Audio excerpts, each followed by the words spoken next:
애굽에 관한 경고라. 보라, 여호와께서 빠른 구름을 타고 애굽에 임하시리니 애굽의 우상들이 그 앞에서 떨겠고 애굽인의 마음이 그 속에서 노구리로다. 내가 애굽인을 결정하여 애굽인을 치리니 그들이 각기 흙길을 치며 각기 이웃을 칠 것이요 성읍이 성읍을 치며 나라가 나라를 칠 것이며 애굽인의 정신이 그 속에서 쇠약할 것이요 그의 계획을 내가 깨뜨리리니 그들의 우상과 마술사와 신접한 자와 요술객에게 물으리로다. 내가 애굽인을 잔인한 주인의 손에 붙이리니 고박한 왕이 그들을 다스리리라.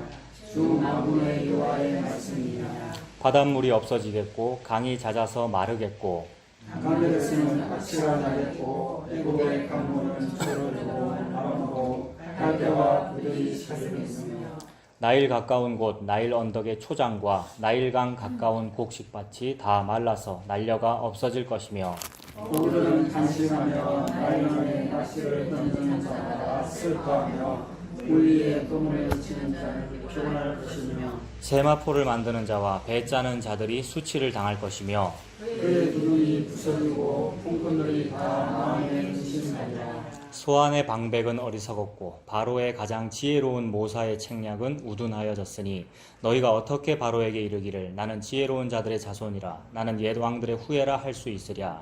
그의 지혜로운 자가 어디 있느냐. 그들이 만군의 여호와께서 애굽에 대하여 정하신 뜻을 알 것이요 곧 내게 말할 것이니라. 소안의 방백들은 어리석었고 노베의 방백들은 미혹되었도다. 그들은 애굽 종족들의 모퉁이 또리건을 애굽을 그릇가게 하였도다.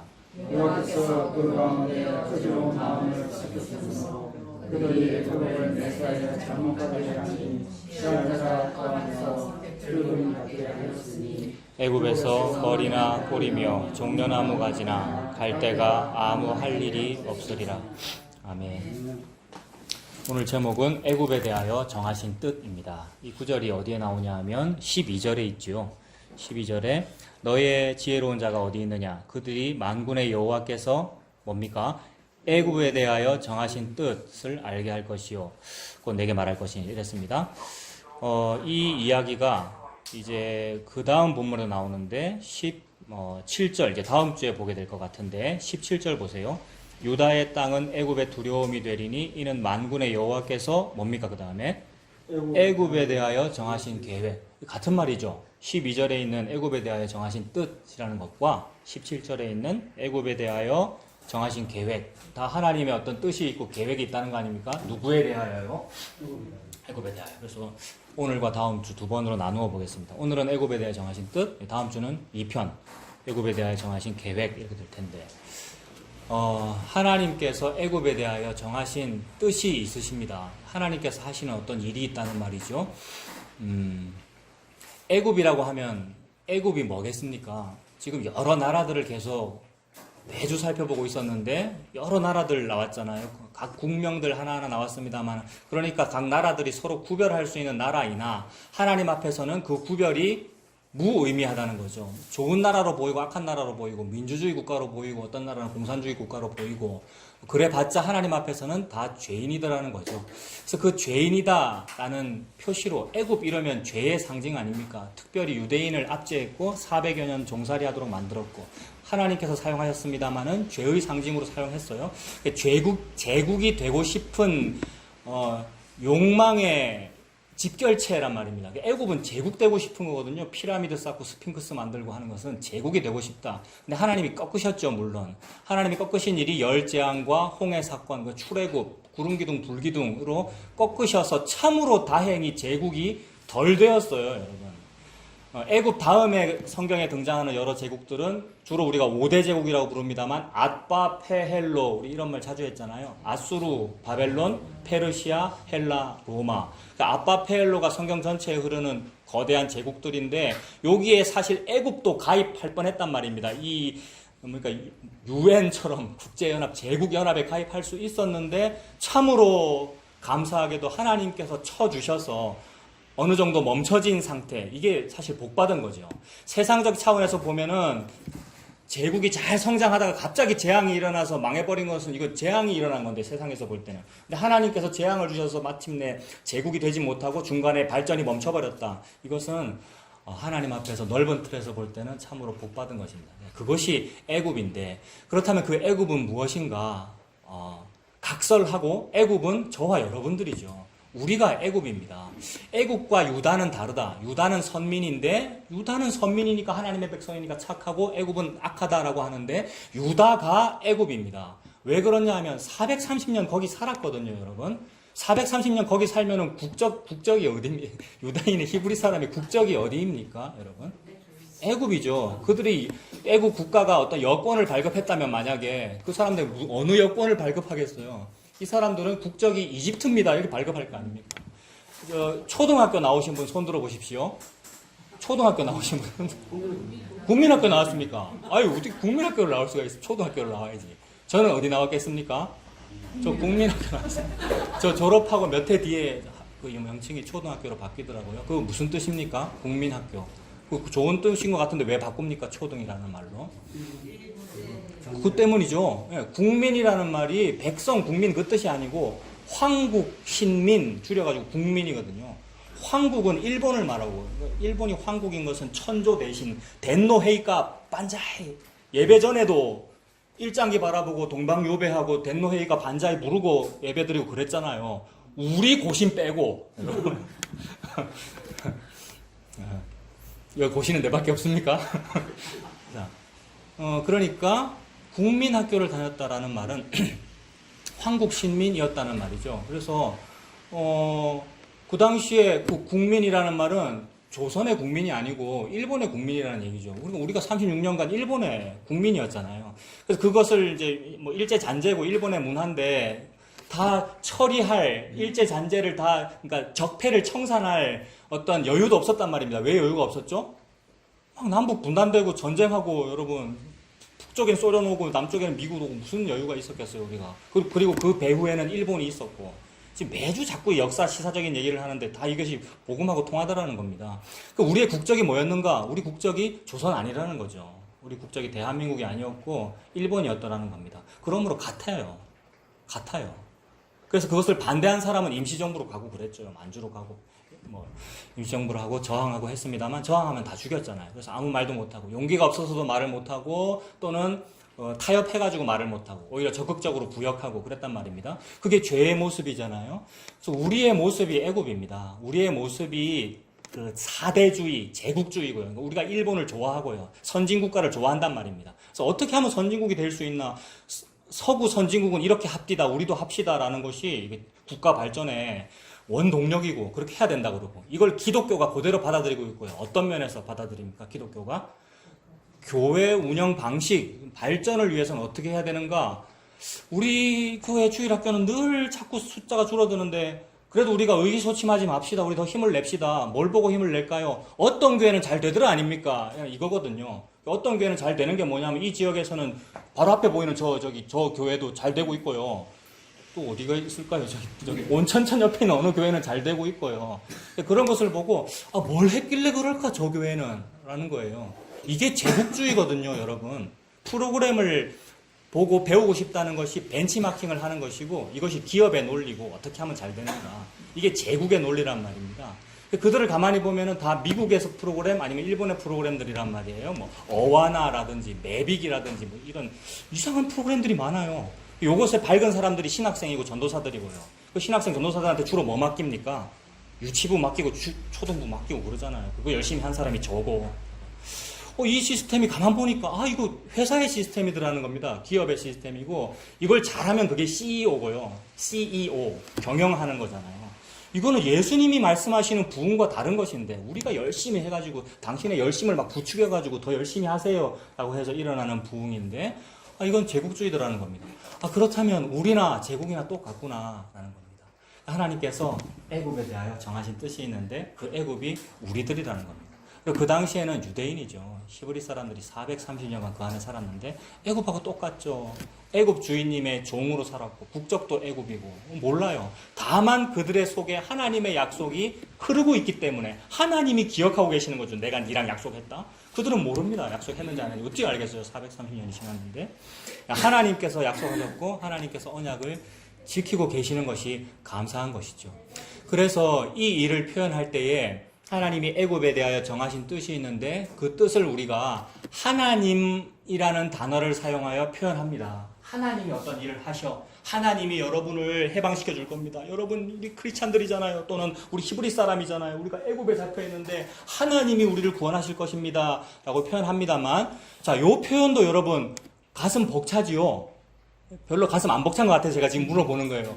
하나님이 우리를 430년간의 종살이에서 구원하십니다. 이것도 사실은 가슴 벅차고 아멘 할 만한 말입니다만은 이렇게 표현하면 대부분의 사람이 좋아하더라고요. 여러분 많이 힘드시지요. 여러분 사업이 힘드시지요. 또는 여러분 내면에 어떤 어려움이 있죠. 가게에 흐르는 저주가 있지요. 하나님이 그거를 끊어주십니다. 하나님께서 정하신 뜻은 여러분의 행복이고 여러분이 해방되는 것이고 여러분의 자유입니다. 라고 하나님이라는 단어를 사용하여 표현하면 그 말 너무 맞는 말씀이고 우리가 아멘 해야 되지만은 하나님이라는 단어를 사용하면 무언가 좀 부족해요. 이게 표현이 좀 위험해요. 하나님 보고 제가 지금 부족하다고 그런 것이 되니까. 근데 그게 왜 그렇느냐 하면은 하나님은 눈에 안 보이는 존재입니다.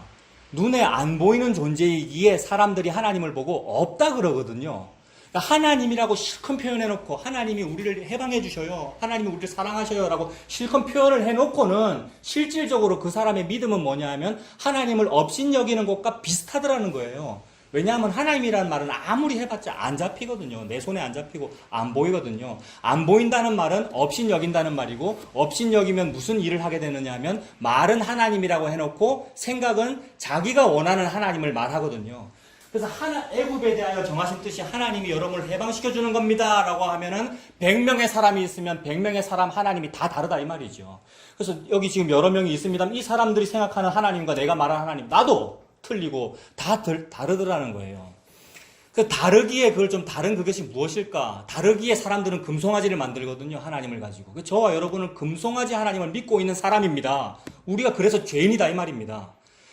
그래서 그 다른 하나님이기에 그 다른 하나님이 무언가를 잡고 싶은 것이 또 인간의 욕망이거든요. 알고 싶은 거. 이거 추구하잖아요. 지적으로도 추구하고 알고 싶어요. 그래서 기도를 하는 것이고 욕구가 생기는 것이고 요구하는 거거든요. 그래서 요구를 했어요. 모세가. 당신 이름이 뭐냐고.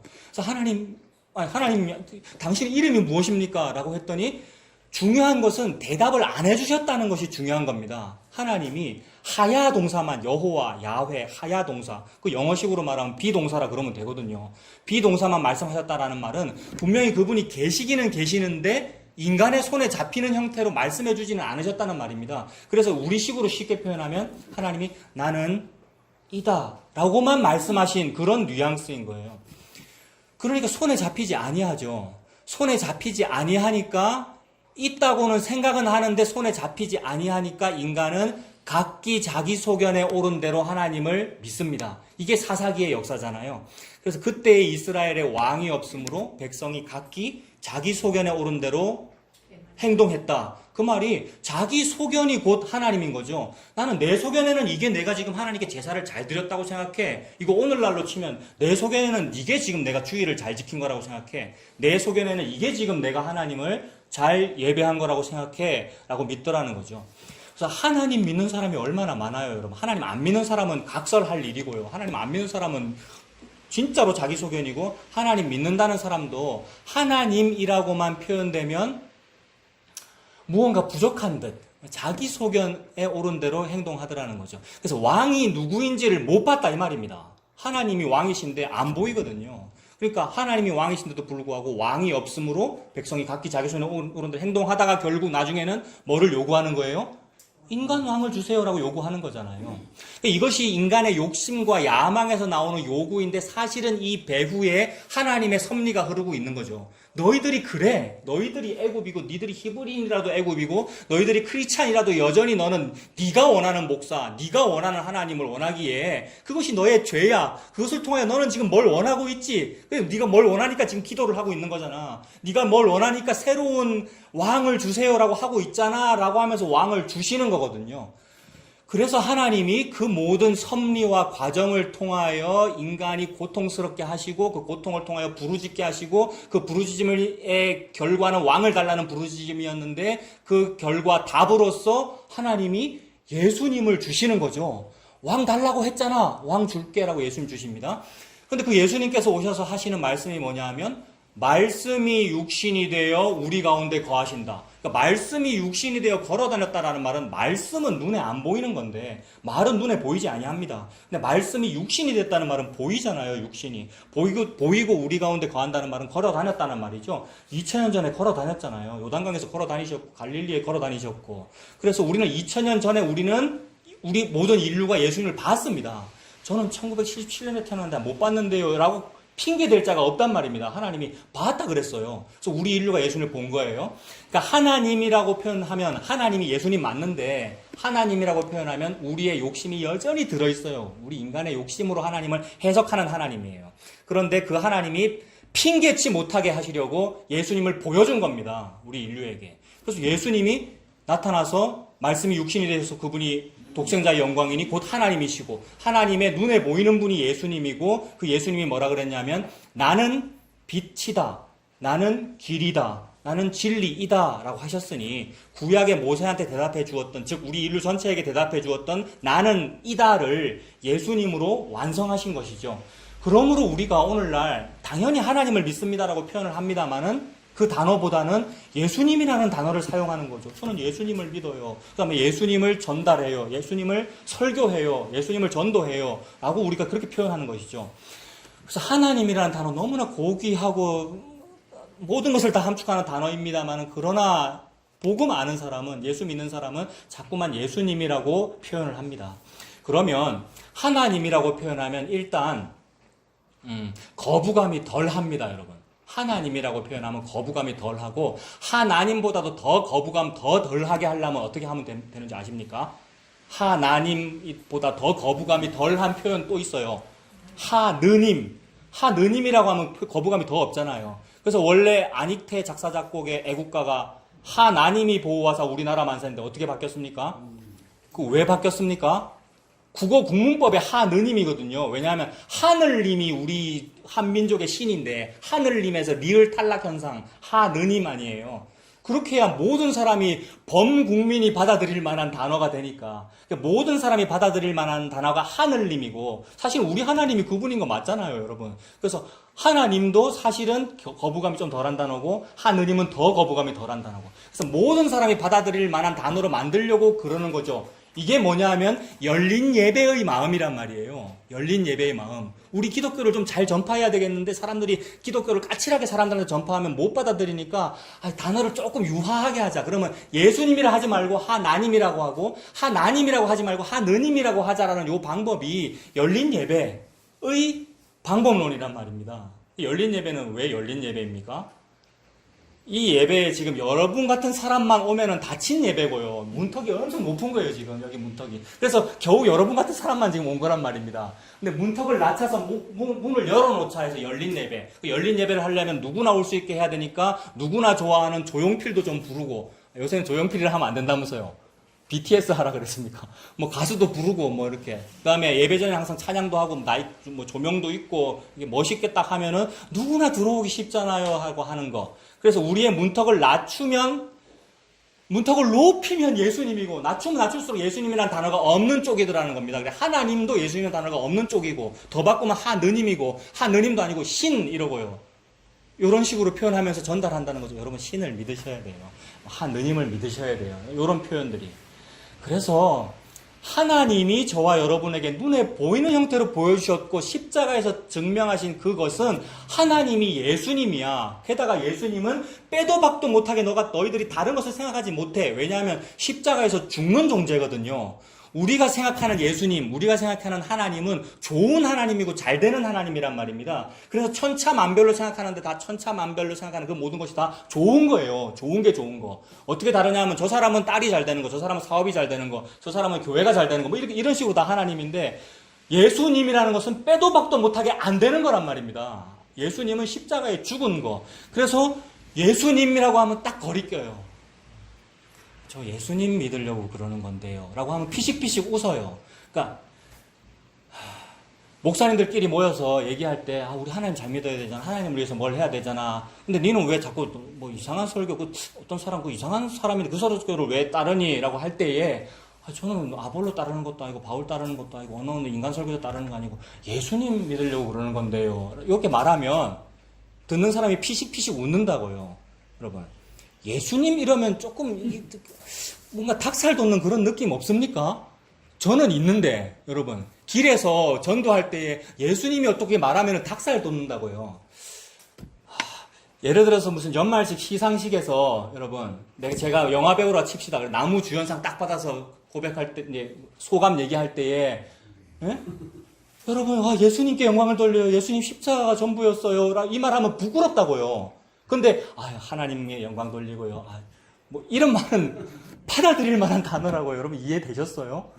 이게 인간의 문턱을 말하는 거예요. 그래서 예수님이 문턱이에요, 여러분. 예수님이 걸림돌이고요. 근데 하나님은 지금 뜻이 뭐냐면 예수님을 준 거예요. 예수님이 드러나느냐 이 말이에요. 그래서 주인공이 예수님인 거예요. 근데 믿는 사람조차도 예수님을 통과를 못하는 거예요. 예수님을 소화를 못하는 것이고요. 예수님에 딱 걸리는 거예요. 그래서 단어조차도 하나님이라 그러는 거예요. 너무 잘 믿는 사람도 하나님이라 그럽니다, 여러분. 교회 오래 다닌 사람일수록 하나님이라 그러고요.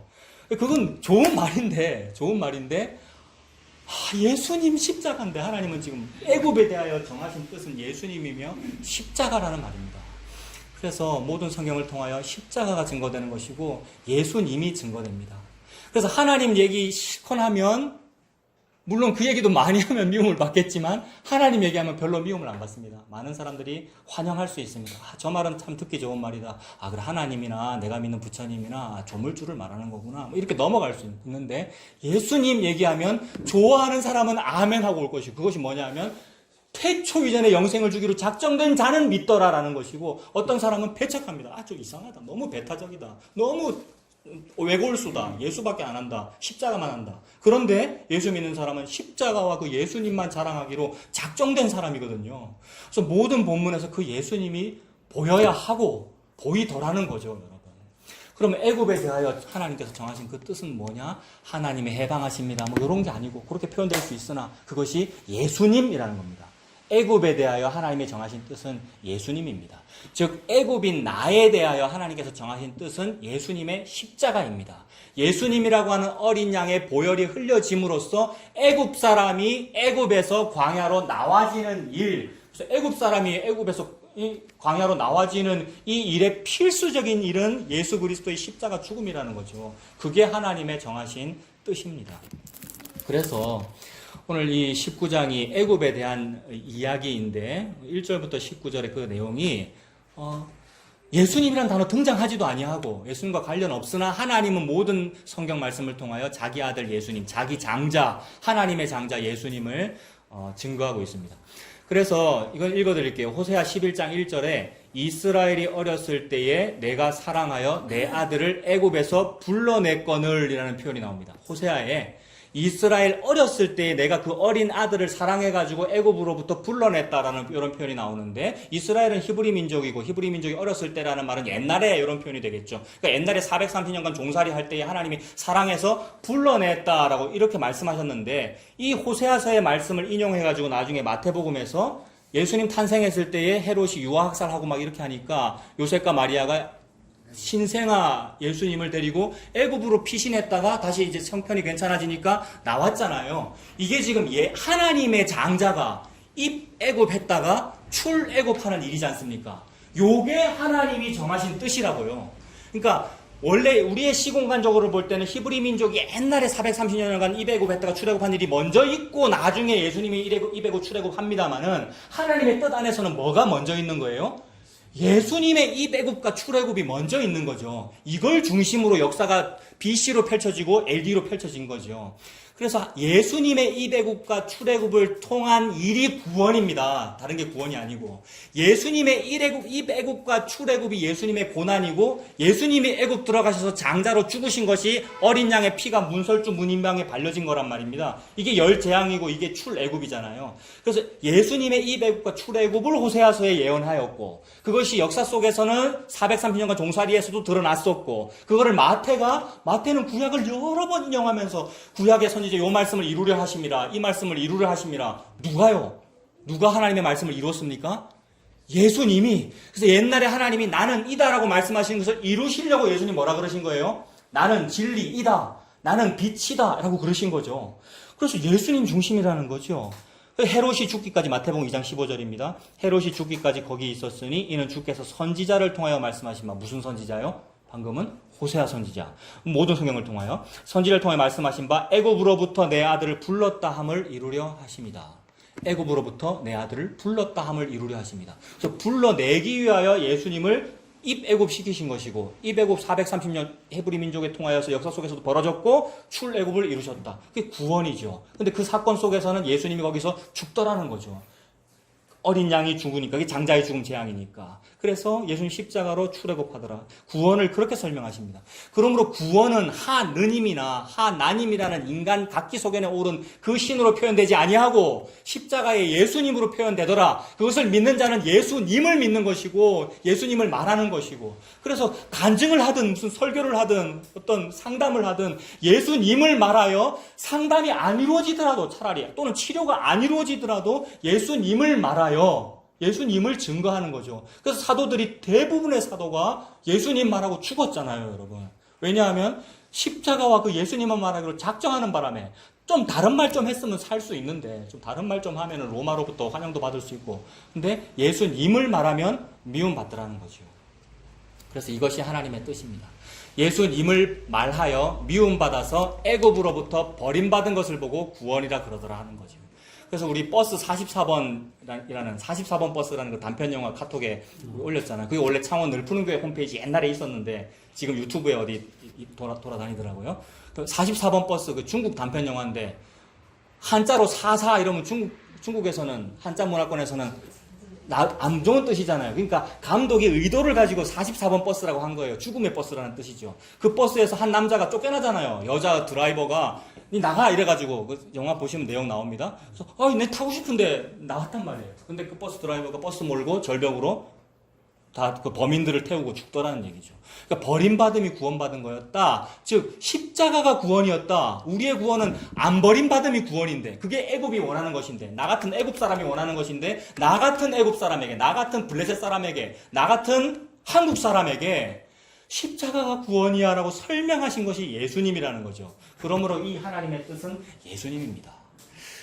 그래서 말씀에서 예수님을 얘기하면서 내 아들을 불러내었다, 애굽으로부터 내 아들을 불렀다함을 이루려고 지금 예수님이 신생아 때도 애굽 갔다 오셨고 갈릴리 사람으로, 나사렛 사람으로 사셨고 결국 십자가에서 죽으셨다는 것을 역사 속에서 2000년 전에 저와 여러분들에게 이미 다 보여주셨습니다.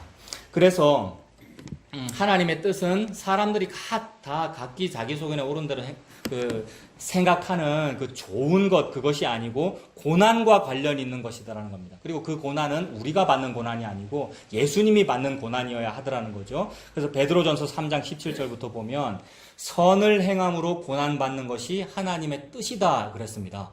이거는 유명한 구절이죠. 선을 행함으로 고난받는 것이 뭐라고요? 하나님의 뜻이래요. 그러니까 정하신 뜻이겠죠. 선을 행함으로 고난받는 것이 하나님의 뜻이래요. 그러면 이렇게 해가지고 이제 하나님이라고 해갖고 우리가 해석하면 어떻게 돼요? 선을 행함으로 고난받는 것이 하나님의 뜻이다라고 이렇게 해석해가지고 우리가 행동하면 어떻게 됩니까? 아이고, 내가 좀 살신성인을 하고 우리나라를 위해서 더 내가 고난받으면서 애국해가지고 하고 헌신봉사를 하고, 또는 교회를 위해서 내가 잠을 줄이고 또는 헌금을 더 많이 해가지고 내가 고난 당해가면서 이렇게 해야 된다로 해석되잖아요. 그렇게 하면 이 세상에서 칭찬을 받아요. 교회에서 표창장을 받고 국가로부터 표창 훈장을 받고 세상이 좋아한다고요.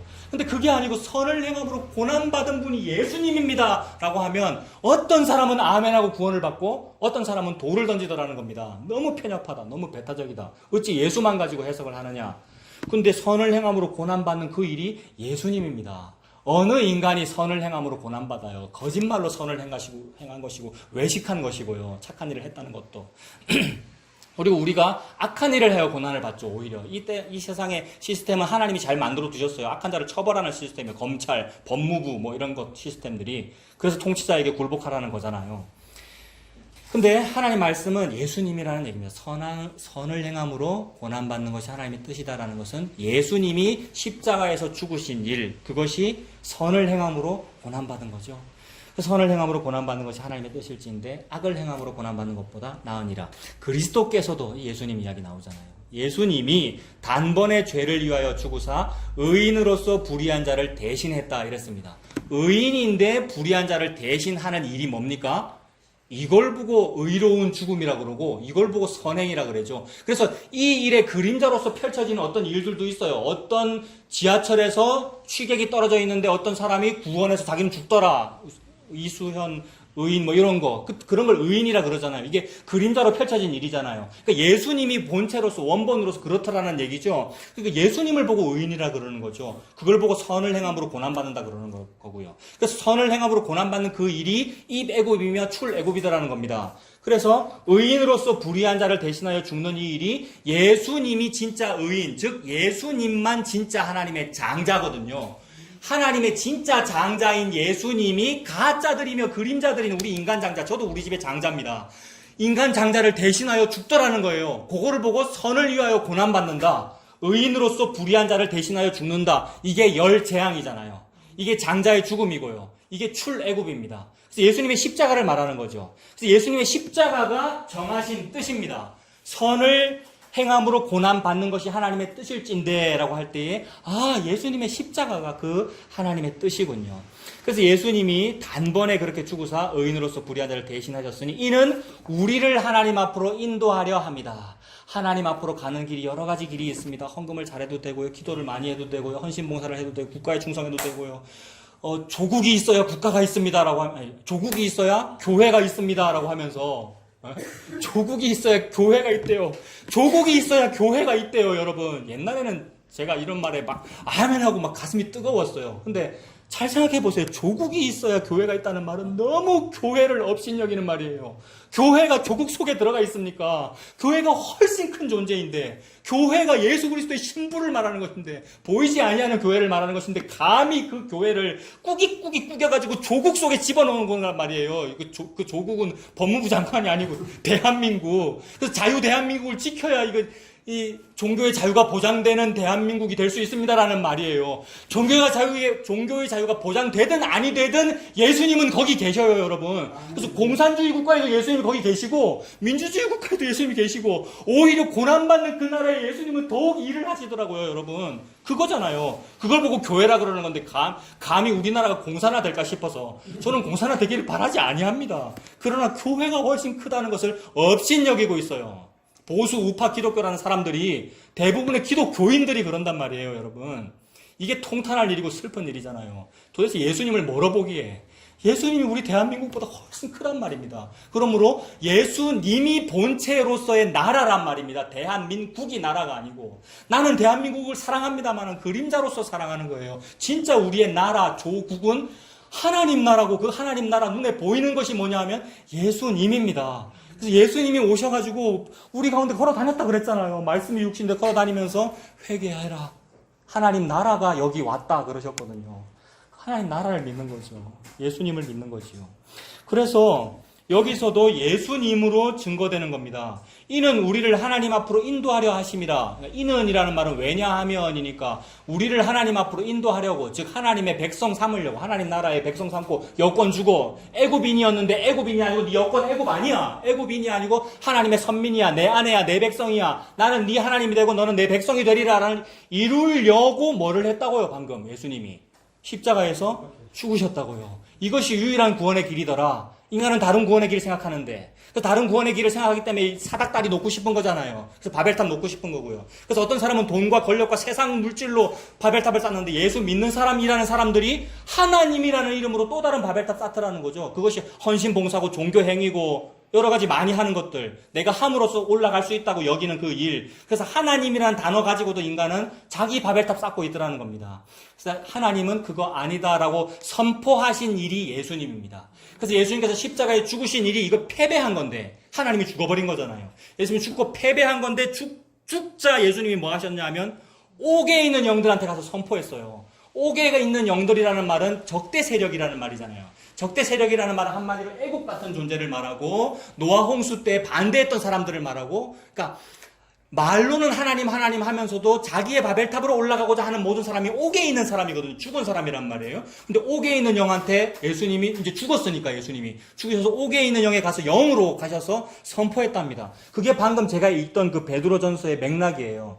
더 읽어드리면 베드로전서 3장 18절에 아까 이는이라 그랬잖아요. 왜냐하면이라 그랬잖아요. 이는 우리를 하나님 앞으로 인도하려 하심이라 육체로는 죽임을 당하시고 영으로는 살리심을 받으셨으니, 이게 전부 십자가죠. 십자가가 요 하나님의 뜻이었고, 육체로는 죽임을 당하셨는데 그 죽임 당한 것이 살리심을 받은 거라고요.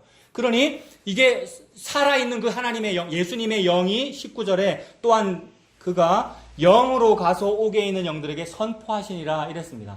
요 구절이 이제 기독교 역사적으로 참 해석이 여러 가지였는데, 특히 중세 기독교는 옥에 있는 영에게도 가서 누군가가 얘기를 할 수 있구나라고 이렇게 해석이 되니까, 옥이라는 것이 있구나. 그 옥을 연옥이라고 보자. 그러니까 천국이 있고 천국보다 약간 하등한 존재인 연옥이라는 존재가 있는데, 연옥에 잠시 대기하는 영혼들이 있다. 근데 이 땅에 있는 사람들이 예전에 죽은 우리 할아버지나 우리 뭐 큰아버지 삼촌 돌아가셨는데 땅에서 열심히 기도를 하면 그 기도가 그 전도의 열정이 연옥으로 전달되어서, 봐라 예수님이 옥에 있는 영한테도 선포했다 그랬잖아 라고 해석하면서 그들이 예수 믿고 연옥에서 천국으로 갈 수 있다 이렇게 해석을 했단 말입니다. 근데 그것이 아니고 옥에 있는 영들이 선포했다는 말은 예수님께서 십자가에서 달려 죽으시는 그 순간까지 모든 세상은 예수님을 보고 뭐라 그러냐면 니는 아니네, 십자가에 달린 걸 보니까 니는 아니네 라고 하고 있는데, 딱 죽으시자 예수님이 봐라, 이 내가 죽는 이게 하나님의 뜻이고 이게 승리 맞지,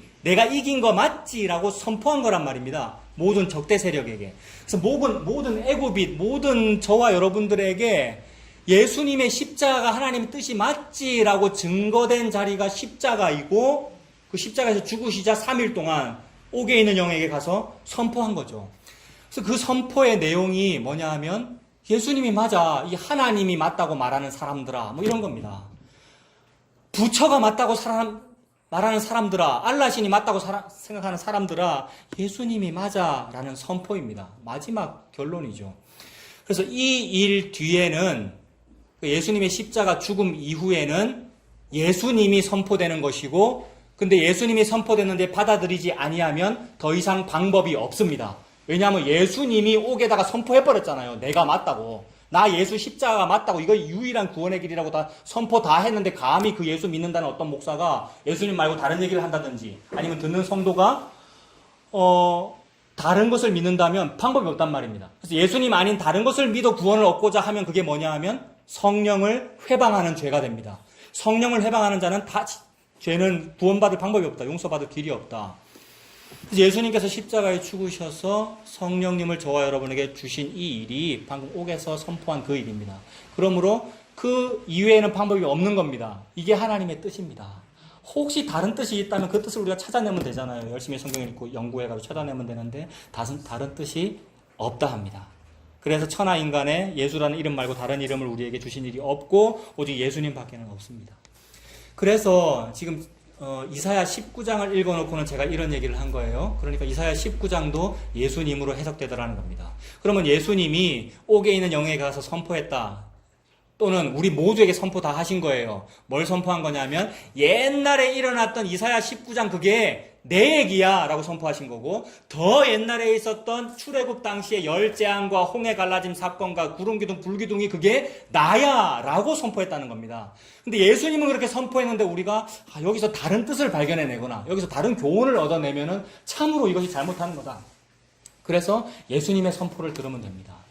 그러면 이사야 19장의 이 모든 내용은 예수님 이야기겠구나. 예수님이겠구나. 그럼 예수님이 어떻게 그 선포가 구체적으로 드러나는가? 저는 쭉 읽으니까 오늘 1절부터 15장까지 봤습니다만 여러분 다른 데 펼쳐져 있습니까? 다시 이사야 19장 보십시오. 1절부터 15절까지 쭉 보니까 그냥 출애굽 당시에 10재앙이 떠올라요. 제 경우에는. 여러분도 그렇게 떠오르는지 한번 보십시오. 물론 이 이사야 당시에 이제 애굽을 비롯해서 여러 나라들에 대해서 이사야가 지금 썼습니다만은 이것은 장차 이제 아까 말씀드린 아빠페엘로가 점점 득세할 거 아니에요. 그래서 아수르도 일어나가지고 여러 나라들 집어삼킬 것이고 그 다음에 바벨론도 집어삼킬 거니까 이 제국에 의하여 유다 주변 국가도 다 멸망당하고 그 다음에 애굽도 집어삼켜질 거거든요. 그래서 애굽이 그렇게 될 거야 라는 뉘앙스입니다. 기본적으로는. 그러니까 그 당시의 역사적인 배경은 그러한데 하나님은 지금 예수님을 말하고 있기에 그 예수님이 구체적으로 드러나는 사건이 옛날의 그 출애굽 사건이었고 열재앙이었고 홍해 갈라짐이었고 구름기둥 불기둥이었는데 그 이미지는 그때만 있는 게 아니고 계속 반복되는 거 아니에요. 하나님이 계속 다 동일한 이미지를 보여주시는 거잖아요. 예수님을 똑같이 설명한단 말입니다. 그래서 이사야 19장에서도 옛날에 그 출애굽 당시에 그 모습이 보이더라는 거죠. 여러분도 한번 그렇게 한번 보세요. 보이는지. 19장 1절에 애굽에 관한 경고다 그랬습니다. 보라 여호와께서 빠른 구름을 타고 애굽에 임하시리니 애굽이 난리가 날 거다 이 말입니다. 애굽이 언제 큰 난리가 났었죠, 여러분? 애굽이 막 전무후무한 막 10가지 재앙이 일어나고 힌트 다 드렸잖아요. 10가지 재앙. 전무후무한 막 일이 일어난 사건은 옛날에 그 사건이죠, 여러분. 모세 당시에 열재앙이 일어나고. 그래서 빠른 구름을 타고 임하신다고 그랬는데 그래서 결국 열재앙과 홍해 갈라짐 사건 광야로 나왔을 때에 구름기둥 불기둥이 함께 하지 않습니까? 근데 구름기둥 불기둥이 누구죠, 여러분? 구름기둥과 불기둥은 두 개의 기둥이 아니고 같은 하나의 기둥인데 그러니까 구름 불기둥이라 보면 되는데 그거를 하나님이 우리를 보호해 주셔요 라고 표현하는 것도 믿음의 고백이잖아요. 아까 다 말씀드렸잖아요. 하나님 우리를 보호하십니다 라고 표현해 놓으면 다 자기 중심적으로 해석한다고. 근데 그걸 뭐라고 해석하면 됩니까? 기둥이니까 십자가로 봐도 되고 예수님이죠. 구름기둥 불기둥이 예수님 사건이죠, 여러분. 구름기둥 불기둥 사건을 예수님이라고 보면 됩니다. 예수님이 우리를 보호하신다. 예수님의 구원이다. 그래서 구름을 타고 임하신다. 예수님이 구름을 타고 승천하셨고요. 구름 타고 임하시는 걸 우리가 보게 될 거고요, 앞으로. 그 다음에 구름을 타고 위로 올라가셔요. 그래서 위로 올라가시는 장면이 십자가고요. 위에 들리는 것이 십자가고요. 조금 높이 계시는 것이 십자가라는 말입니다. 근데 예수님이 다 십자가다 안 하고 높이 계십니다라고 하면 그게 무슨 뜻이 됩니까? 하나님이 구름 위에 높이 계십니다. 이렇게 하면 무슨 뜻이 됩니까? 그 전에 한번 말씀드렸는데 독일의 여자 감독인데 레니 리펜슈탈인가 하는 독일 여자 감독인데 죽었어요. 근데 굉장히 능력 있는 여자 감독인데 이 사람이 평생을 따라다니는 오점이 한 가지가 있는데 뭐냐면 다큐멘터리 영화를 만들었는데 히틀러를 찬양하는 다큐멘터리 영화를 만들었단 말인데 2차 세계대전 당시에 그 영화의 첫 장면이 뭐라 그랬습니까? 제가 첫 장면이 갑자기 구름이 쫙 펼쳐지고 구름이잖아요. 하늘 구름이 뜨고 구름이 쫙 펼쳐지면서 융커스기라는 비행기가 딱 등장해요. 그 당시에 모든 비행기는 나무나 천으로 만들었거든요. 그 당시 비행기는. 근데 융커스기만 독일의 1920년대 30년대인데 융커스기만 전체가 금속. 여러분 이러면 놀래야죠. 그러니까 이건 우스갯소리가 아니고 그 당시에 놀래라고 그걸 보여준 거예요. 레니 리펜슈탈이. 왜요? 우리 히틀러의 독일 제국이 금속제 비행기 만드는 나라야. 이 말이란 말입니다. 그러므로 높이 떴다, 구름 위에 떴다라는 이미지는 인간에게 고이미지예요. 근데 하나님의 뜻은 뭐예요? 하나님이 구름 가운데 있다는 그 뜻은 뭐예요? 십자가란 말입니다. 하나님의 뜻은. 근데 인간은 전부 구름이라면 좋은 거예요. 그래서 우리나라뿐만 아니라 모든 창조 설화, 그 다음에 나라가 시작되는 개국 신화 이런 거 보면 다 뭡니까? 우리나라의 신라의 박혁거세는 뭐죠? 알에서 태어났다라는 얘기는 새가 나왔다라는 말이고 새는 어디를 날아다니는 존재입니까? 구름 위를 날아다니는 존재입니다, 여러분. 이 이미지입니다. 인간은 자기 중심적으로 생각한다. 하늘, 즉 하늘님, 하나님 이러면 자기 높아지는 거 생각해요. 우리가 높다. 내가 뽑은 대통령이 이렇게 높다. 우리 교회가 이렇게 크다, 높다. 근데 아니. 구름 위가 십자가잖아. 위로 들린 게 십자가잖아. 내가 들리면 내 백성을 모두 나에게로 이끌겠다 그랬고 예수님이 들리는 것을 말하고 모세가 광야에서 놋뱀을 든 것 같이 내가 들려야 하리니. 들린다, 높아진다라는 말은 십자가를 말하는데, 그 인간이 볼 때 그 십자가는 낮아진 건데 하나님 그걸 보고 높다 그러고 그게 영광이라 그랬습니다. 예수님 십자가 죽음이 영광이죠. 그래서 빠른 구름을 타고 애굽에 임하시니 애굽의 우상들이 그 앞에서 떨겠고 애굽인의 마음이 그 속에서 녹으리로다. 그래서 애굽이 난리가 나죠. 그 열 재앙의 목표가 결국 예수님입니다. 그러니까 열 재앙이 임함으로써 애굽이 난리가 나는데, 그 열 재앙을 주신 것이 결국 예수님이 거기에 입애굽하신 것이고, 예수님이 애굽에 함께 예수님이 임하신 겁니다. 그래서 결론이, 열 재앙의 결론이 장자의 죽음이잖아요. 장자의 죽음은 예수님의 죽음을 의미하죠. 장자의 죽음은 하나님의 장자인 예수님의 죽음을 의미하잖아요. 그래서 애굽의 우상들이 그 앞에서 떨겠고 애굽인의 마음이 그 속에서 녹으리로다. 내가 애굽인을 격동하여 애굽인을 치리니 그들이 각기 형제를 치며 각기 이웃을 칠 것이요 성읍이 성읍을 치며 나라가 나라를 칠 것이며. 애굽이 자중질환에 이르는 거죠. 마귀의 세력이 자중질환에 이릅니다. 예수님께서 가까이 오시면 마귀가 알아보고 벌벌 떨잖아요. 왜 벌써 오셨습니까? 나는 내 때가 아직 이르지 아니한 걸 내가 아는데 왜 벌써 오셨습니까? 나를 저 돼지한테로 들어가 죽게 해주십시오. 요구할 정도로. 3절 애굽인의 정신이 그 속에서 쇠약할 것이요 그의 계획을 내가 깨뜨리리니 그들이 우상과 마술사와 신접한 자와 요술객에게 물으리로다. 애굽이 언제 우상과 마술사와 신접한 자와 요술객에게 언제 물어봅니까? 애굽은 요거 항상 물어봅니다. 언제 물어보는 게 아니고. 저랑 같이 10년 정도 같은 교회 다녔는데 어느 날 우리 아들이 너무 취직이 안 돼서요 장명소에 가가지고 이름을 바꿨어요 라고 얘기를 하더라고요. 어떤 집사님이. 근데 그게 이거잖아요. 우상과 마술사와 신접한 자와 요술객에게 묻는 거잖아요. 그러니까 예수 믿는 사람도 요거 실제로 물어보고 있고요. 지금 물어보고 있고 묻고 싶고 속으로. 여러분 일간지에 뱀띠 운세 하면 저 은근히 보고 싶어요. 이렇게 뱀띠거든요. 그러니까 우리는 항상 이거 묻고 있습니다. 근데 실질적으로 물어본 때가 언제냐면 열재앙 때죠. 열재앙 때. 열재앙이 일어나니까 우리도 할 수 있다 하면서 우리 애굽의 요술사 불러서 이거 했습니다. 근데 뒤로 갈수록 못하죠 이제. 열재앙 사건이. 그러니까 예수님에 대하여 우상과 마술사와 신접한 자와 요술객을 가지고 대항하려고 하나 성공하지 못하더라는 얘기죠. 4절 내가 애굽인을 잔인한 주인의 손에 붙이리니 포악한 왕이 그들을 다스리게 될 것이다. 잔인한 주인과 포악한 왕이 누굽니까? 애굽의 포악한 왕. 파라오죠. 바로가 잔인하게 행동하고 강팍하잖아요. 그래서 유대인도 잔인하게 히브리인도 압제하고 그 히브리인의 압제로 인해 결국 애굽이 고생하는 거 아니에요. 근데 그 강팍하게 하는 일을 누가 했다고요? 하나님이 하셨죠. 그래서 강팍하게 하고자 하는 자를 강팍하게 하는 하나님이 그 일을 하시는데 그게 왜 그러냐 하면 예수님을 펼치시니라고. 예수님의 십자가를 거기에 펼치시니라고. 그래서 열재앙까지 가야 돼요. 장자의 죽음까지 하나님이 지금 하고 계십니다. 그래서 바로는 그만두고 싶어요. 세 번째, 네 번째쯤에 그만두고 싶으나 하나님이 강팍한 마음을 주셔서 열재앙까지 간다는 말은 하나님이 자기 아들 예수님 죽인다는 말이죠. 장자를 죽인다는 말이죠. 그러므로 열재앙과 홍해 갈라짐과 구름기둥 불기둥 사건은 하나님이 예수님을 입애굽시키며 자기 백성을 품고 함께 출애굽하여 함께 올라가고 함께 앉혀놓는 그 일입니다. 그게 하나님의 애굽에 대해 정하신 뜻이고 예수님 십자가라고 하는 하나님의 뜻입니다. 그래서 바로가 그래서 다스린 거예요. 그래서 바로가 대통령 된 거고, 그래서 그 사람이 대통령 된 거고, 그 사람이 그 나라가 있는 거고, 그래서 이 땅들이 지금 이런 것이고요. 하나님이 그 일을 펼치고 계십니다. 5절에 바닷물이 없어지게 광이 져서 마르겠다. 뭐가 떠오릅니까, 여러분?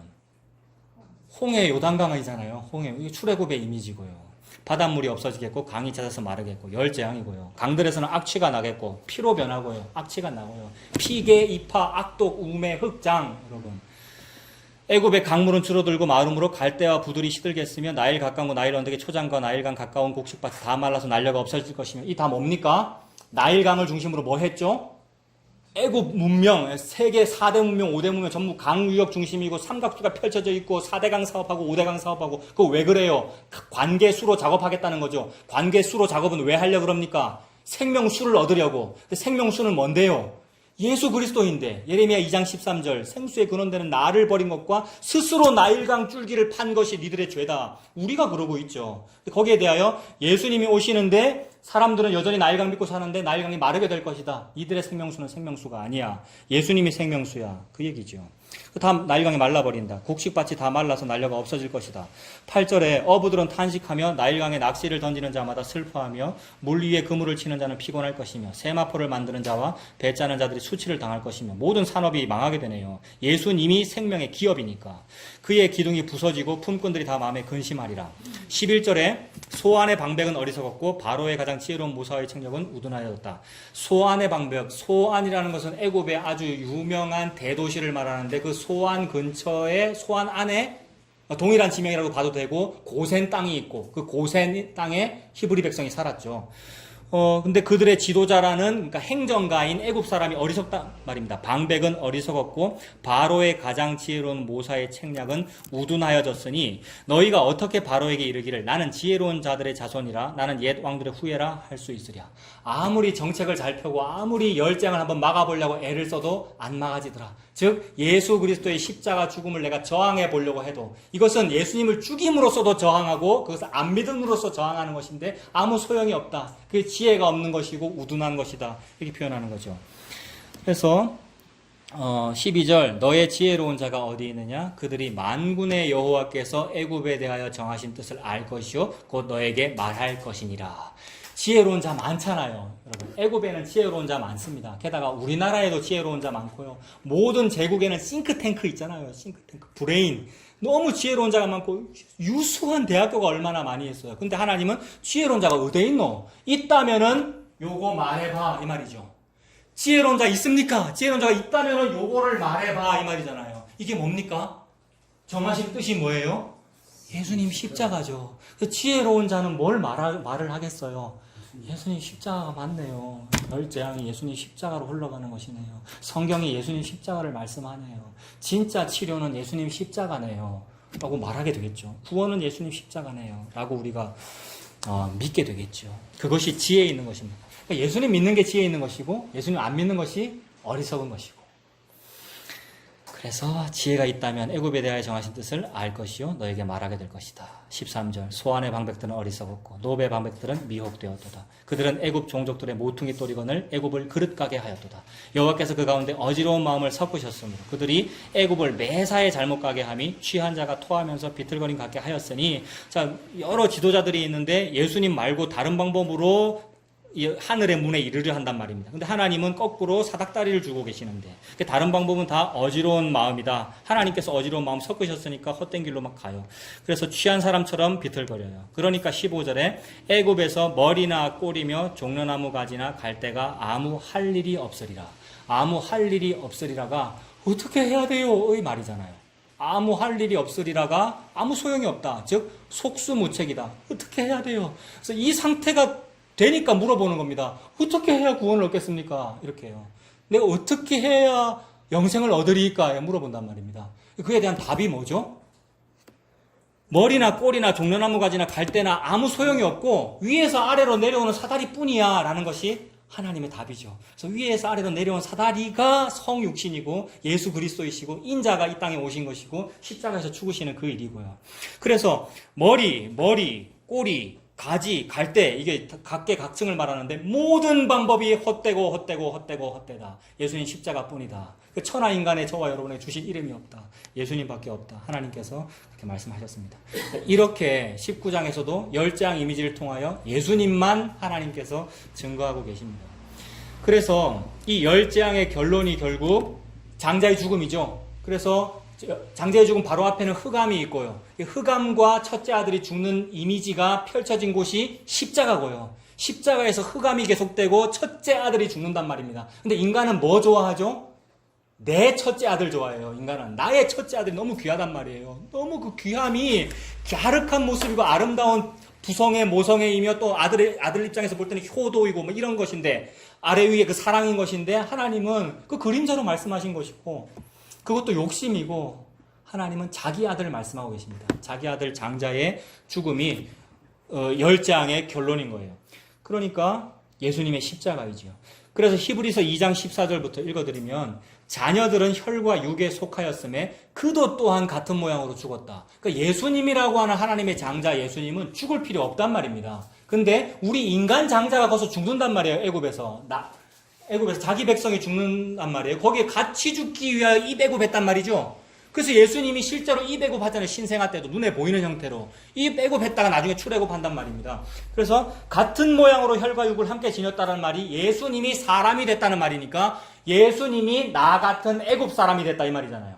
예수님이 애굽인 된 거예요. 예수님이 어찌 애굽인입니까? 하나님의 아들인데. 근데 왜 애굽인이 됐죠? 예수님이 범법자와 동류로 여김받기 위하여, 범죄자와 동류로 여김받기 위하여, 나 같은 한국 사람과 같은 사람으로 여김받기 위하여, 나 같은 족보도 없는 사람이 되어버렸단 말입니다. 예수님이 족보 있는 그분이. 그래서 같은 모양이 됐다. 이게 성육신이잖아요. 왜 그러느냐? 나를 살리기 위함인데 그 살린다는 것은 예수님이 오셔서 십자가에서 나를 품고 같이 죽고 같이 살기 위하여. 이것이 입애굽과 출애굽이죠. 그래서 그도 또한 같은 모양으로 혈과 육을 함께 지니심은 뭐를 통하여 하겠습니까? 히브리 2장 14절에 죽음을 통하여입니다. 그러니까 우리 인간이 바라는 모든 것은 생명을 통하여 생명에 이루고 싶은 건데 예수님의 이 대하여 정하신 뜻은 죽음을 통하여 생명에 이르려고 하시는 것. 그래서 십자가를 통하여 구원하시는 이 일입니다. 죽음을 통하여 죽음의 세력을 잡은 자 곧 마귀를 멸하신다. 그래서 여러분 죽음을 통하여 죽음의 세력을 잡은 자 마귀를 멸하시면 어떤 일이 벌어지느냐면 오후에 볼 건데 둘째 사망을 다스릴 수 있는 권세가 생겨요. 여러분. 둘째 사망을 다스릴 수 있는 권세. 이 첫째 사망이라는 말은 없습니다만 우리가 전에도 생각해 봤지만 모든 사람이 이미 죽어 있거든요. 모든 사람이 이미 이 땅에 걸어 다녀도 이게 죽은 모습인데 그 죽은 모습에서 살려고 막 불로초도 찾고 막 약을 많이 먹으려고 그러고 뭐 우리가 그렇게 살잖아요. 근데 다 소용없단 말입니다. 진짜 권세는 뭐냐 하면 둘째 사망을 다스릴 수 있어야 그게 권세입니다. 이거 오후에 찾아볼 겁니다. 그게 왕입니다. 근데 그 일을 하기 위해서 필수적인 것이 십자가에서 죽는 거란 말이죠. 죽음을 통하여 죽음의 세력을 잡은 자 곧 마귀를 멸하시며 또 죽기를 무서워함으로 한평생 매여 종로로 타는 모든 자들을 놓아주려 하신다. 종로로 타는 모든 자를 놓아준다가 뭡니까? 애굽에서 종로로 타고 있는데 출애굽. 종노릇해서 출애굽하면 무슨 노릇하게 되는 줄 아십니까? 종노릇해서 출애굽하면 왕노릇합니다. 그래서 둘째 사망을 다스리는 자가 그리스도와 함께 영원토록 왕노릇한다 그랬어요. 요한계시록 20장 6절. 나중에 오후에 한번 볼 겁니다. 베드로전서 3장도 제가 읽어드릴게요. 그리스도께서 아까 본 건데 그리스도께서 단번에 죄를 위하여 죽으사 의인으로서 불의한 자를 대신하셨으니 이는 우리를 하나님 앞으로 인도하려 하심이라. 여러분 예수님 십자가에서 왜 죽었어요? 출애굽 시키려고. 지 힘으로 애굽 탈출해 나간 것은 그 구원 아니란 말이죠. 예수님과 함께 죽고 예수님이 품고 살아서 승천하고 하늘에 앉혀놓은 것, 이것이 구원입니다. 육체로는 죽임을 당하시고 영으로는 살리심을 받으셨으니 그 영으로 사신 예수님이 옥에 가서 봐, 이게 맞지? 십자가가 이기는 거 맞지? 죽음이 승리이지? 예수님 십자가로 다 이룬 거 맞지? 라고 이미 다 선포했습니다. 그래서 누가 애굽이냐면 우리가 애굽인데 그 애굽에 대하여 예수님이 이미 선포했단 말이에요. 옥에 가가지고 애굽에 가가지고 옥에 가가지고 열재한 그게 내에 대한 얘기 맞지? 내가 이긴 거 맞지라고 선포 다 했습니다. 그러니까 우리가 애굽인 아닙니까? 애굽 사람들 여러분, 애굽인이요. 파라오 믿지 말고 평생 파라오 믿고 살았거든요. 이 세상 믿고 살았고 목사 믿고 살았고요. 그래서 교회 믿지 말고 파라오 믿지 말고 예수님을 믿고 예수님과 함께 광야로 나오면 됩니다. 예수님과 함께 광야로 나와서 그 광야를 보고 뭐라 그러냐면 광야 교회라 그러죠. 광야 교회. 예수님 믿고 살아가는 저와 여러분들 다 되시길 바랍니다. 기도하겠습니다. 하나님 아버지, 모든 말씀을 통하여 예수님 십자가로 다 이루어 주셔서 감사합니다. 그래서 예수님과 함께 예수님께 품어져서 함께 죽고 함께 광야로 나와 살고 함께 구원받은 백성 된 것을 믿고 살아가는 우리 될 수 있도록 주님 인도하여 주시옵소서. 예수님의 이름으로 기도합니다. 아멘.